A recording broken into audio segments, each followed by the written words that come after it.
This is doctor Danish. आज जो है वो इस वीडियो लेक्चर में हम जो लास्ट हमारा एक हेडिंग रह गया था 5.2.5 एंड दैट इज़ वैक्यूल्स रह गए थे बस बताना आपको। इसके अलावा जो हम फंडामेंटल यूनिट ऑफ लाइफ में लगभग मैंने पूरा ही चैप्टर आपको एक्सप्लेन कर दिया है, समझा दिया है, और जो मैंने हाईलाइट करके आपको भेजा था और जो मैंने क्लास में लिखवाया है वो सारे आपके नोट्स रहेंगे। उन नोट्स के अकॉर्डिंगली ही मैं आपसे क्वेश्चन पूछूंगा, ठीक है। तो बेटा इसमें ऐसा नहीं होगा कि लास्ट टाइम जो लास्ट में क्वेश्चंस दे रखे हैं उन पे हम उन पे चीज़ें पूछें। हम आपसे क्वेश्चंस जो पूछेंगे इस बार वो जो नोट्स आपको लिखवाए हैं उन नोट्स के अकॉर्डिंगली ही पूछेंगे। जैसे मैंने जितना पोर्शन हाईलाइटेड रखा है, जब मैंने ये वैक्यूल पे जैसे मैं बात करूँ, है ना, पहले समझा देता हूँ फिर उसके बाद मैं समझाता हूँ इसमें से अगर क्वेश्चन बनेगा तो किस तरह से बनेगा, ठीक है। तो वैक्यूल्स जो हैं, वैक्यूल्स आर स्टोरेज सैक्स, है ना। सैक का मतलब मैंने आपको बता चुका हूँ, थैले लाइक जो बैग लाइक स्ट्रक्चर होता है वो तो सैक कहलाता है। So vacuoles are sac. Storage sac, storage का मतलब यह समझ में आता है कि चीज़ों में जहाँ आप इस चीज़ों को स्टोर करके रखते हैं, यानी कि वो बैग्स जिनमें चीज़ों को स्टोर करके रखा जाए।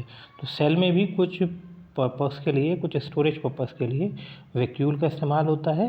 And vacuoles are storage sacs for solid or liquid content, और इसमें कुछ सॉलिड कंटेंट भी फ्लोट करता रहता है और लिक्विड कंटेंट भी होता है। लिक्विड कंटेंट जो होता है वो वैक्यूल के अंदर जो लिक्विड पार्ट होता है उसको हम सैप कहते हैं, उसे वैक्यूल सैप बोलते हैं, ठीक है। So vacuoles are small sized in animal cells. Animal cell में ये कैसे होंगे, स्मॉल साइज में होंगे। और ये मेन डिफरेंस में भी आ जाता है। अगर हम प्लांट और एनिमल सेल के बीच में डिफरेंस करें तो प्लांट सेल में vacuoles are small and in size, और and in plant cells in contrary in plant cells vacuoles are very large, ठीक है, बहुत बड़ी होती हैं। और इसमें एक सेंट्रल वैक्यूल होती है। देखिए सेंट्रल वैक्यूल मैं आपको डायग्राम से समझाता हूँ। जैसे ये जो है आपकी, तो ये जो प्लांट सेल है आपको देख पा रहे हैं, इसमें सेल वॉल है, तो यानी कि प्लांट सेल है। क्लोरोप्लास्ट है मतलब सेल प्लांट सेल है, नीचे लिखा भी है। तो इसमें आप ये देखिए, ये जो बड़ी सी आपको सेंट्रल में एक चैम्बर लाइक या एक बैग लाइक स्ट्रक्चर जो दिख रहा है, यही कहलाएगा आपका सेंट्रल वैक्यूल। और ये सेंट्रल वैक्यूल इतनी बड़ी होती है कि ये टोटल सेल का जो वॉल्यूम होता है बेटा, उसका 50 to 90% पार्ट, यानी कि it occupies the central vacuole of the some plants, the central vacuole of some plant cells में occupy 50 to 90% of the cell volume.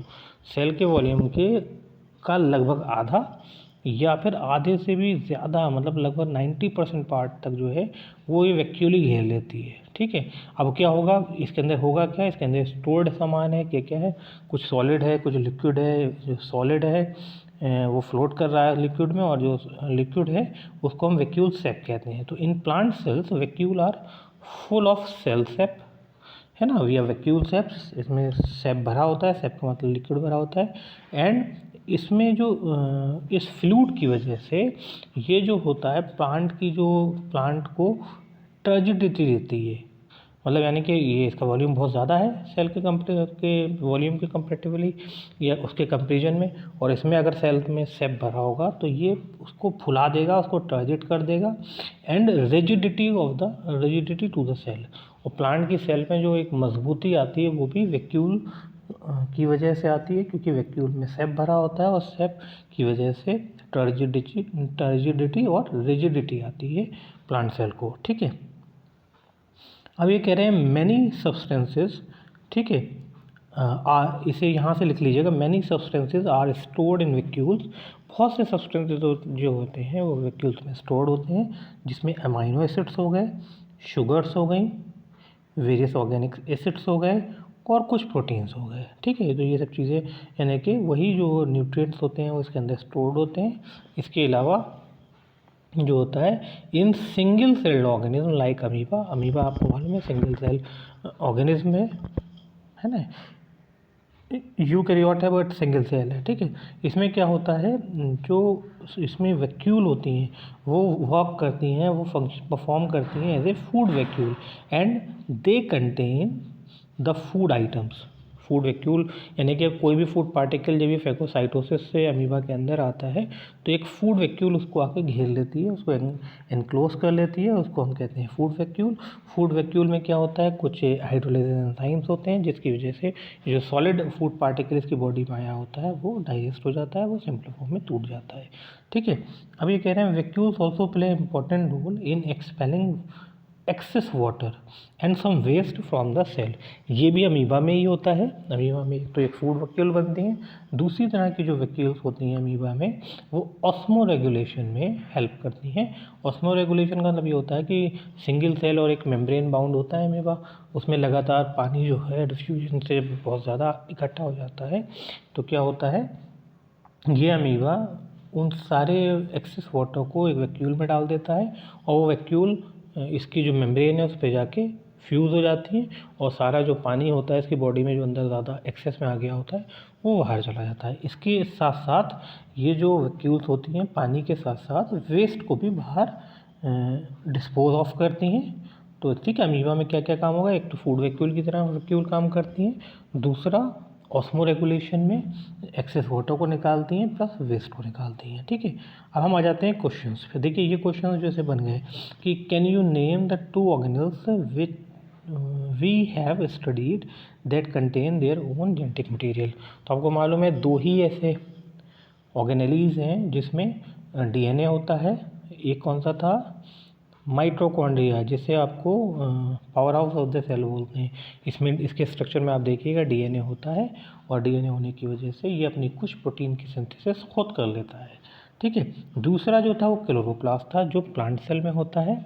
और प्लांट सेल में क्या होता है, ये जो क्लोरोप्लास्ट होता है इसके अंदर भी डीएनए होता है और डीएनए होने की वजह से ये भी कुछ ऐसे प्रोटीन या एंजाइम्स का फॉर्मेशन कर लेगा जो इसको फोटोसिंथेसिस में हेल्प करेंगे, ठीक है।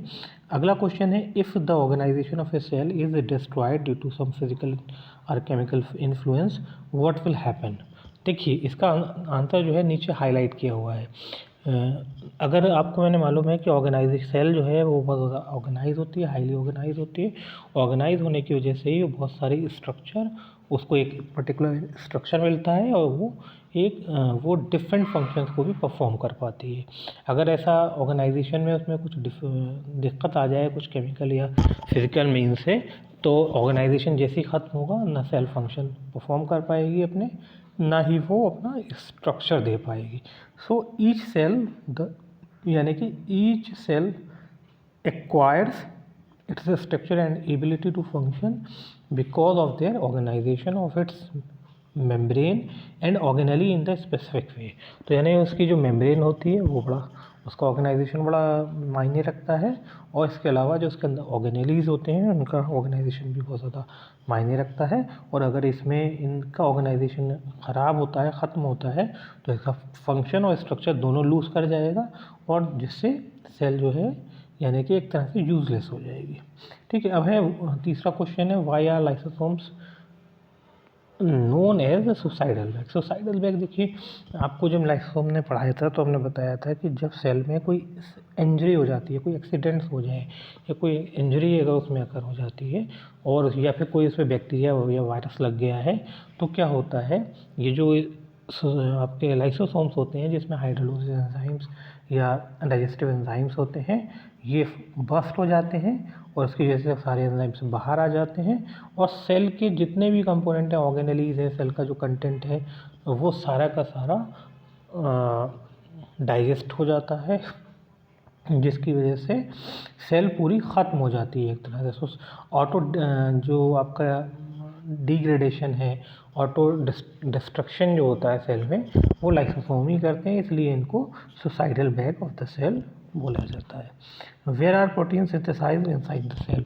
प्रोटीन कहाँ सिंथेसाइज होती है सेल के अंदर, तो आपको मैंने बताया था कि सेल के अंदर प्रोटीन की सिंथेसिस रफ एंडोप्लाज्मिक रेटिकुलम पे जो राइबोसोम्स पाए जाते हैं उनमें होती है, यानी कि ribosomes are the site of protein synthesis which occur on the rough endoplasmic reticulum. तो वहीं पर प्रोटीन की सिंथेसिस होगी, ठीक है। And in last we can say that the cell is the fundamental structural unit of any living organism and it is also the basic functional unit of the life।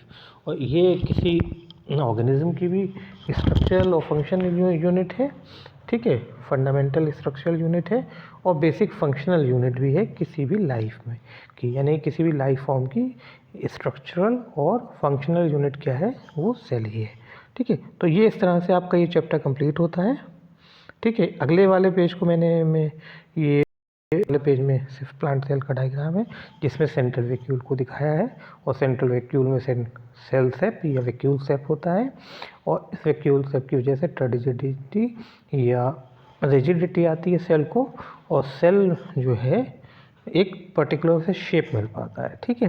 तो I hope ये आपकी समझ में आ गया होगा। Chapter ये हमारा complete होता है। अगला एक वीडियो मैं कल बना के डालूँगा, उसमें मैं आपको समझाता हूँ कि किस तरह से मैं क्वेश्चन इसमें पूछ सकता हूँ। अब मैं थोड़ा सा थक गया हूँ, ठीक है बेटा, तो कल इसे करते हैं, ठीक है। जब तक के लिए गुड बाय।